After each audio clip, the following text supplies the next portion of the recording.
अस्सलाम वालेकुम। मैं हूं लियाकत राजभर। नाज़रीन, नून लीग के जो सरबराह हैं नवाज शरीफ, उस पर तोशाखाना से गाड़ी लेने का इल्जाम है। नून लीग वाले कहते हैं कि साईं को गाड़ी दी गई थी, वो न वजीर आजम थे न ही कुछ और ओहदे पर थे, लेकिन कहा गया कि मियाँ साहब बिस्मिल्लाह जी, आपके लिए गाड़ी हाजिर है। तो मियाँ साहब ने पैसे जमा करवाए। आसिफ जरदारी के केस और जो यूसुफ रजा गिलानी का केस है तोशाखाना का, उसमें बड़ा ही वाज़ेह फर्क है। ये कहना है नून लीग वालों का कि वो उस दौर में उन्हीं ओहदों पर थे, तोशाखाना से गाड़ियां ली, लेकिन मियाँ साहब गाड़ी लेने के दौरान वजीर आजम नहीं थे, लिहाजा ये केस उन पर बनता नहीं है।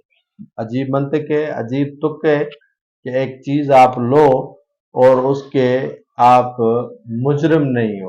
एक चीज आप उसी तोशाखाना से ले रहे हो जिस तोशाखाना के केस में पीटीआई के सरबराह इमरान खान पर फर्द जुर्म आयद हो चुकी है, और आप कहते हो नून लीग वाले कि मियाँ साहब का कसूर नहीं है।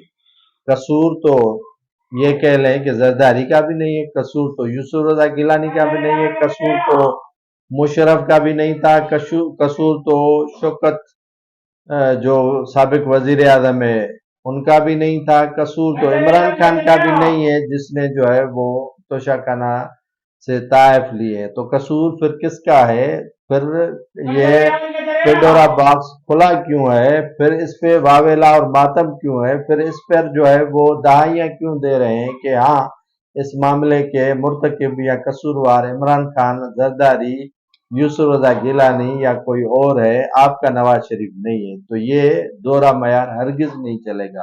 कसूरवार हैं तो सब हैं, कसूरवार नहीं है तो सब नहीं है। एक के लिए सॉफ्ट कार्नर और दूसरों के लिए जो है वो दूसरा मयार, ये नहीं चल सकता। अगर आपको सिस्टम के साथ चलना है तो कसूरवार अपने लीडर को भी ठहराएं।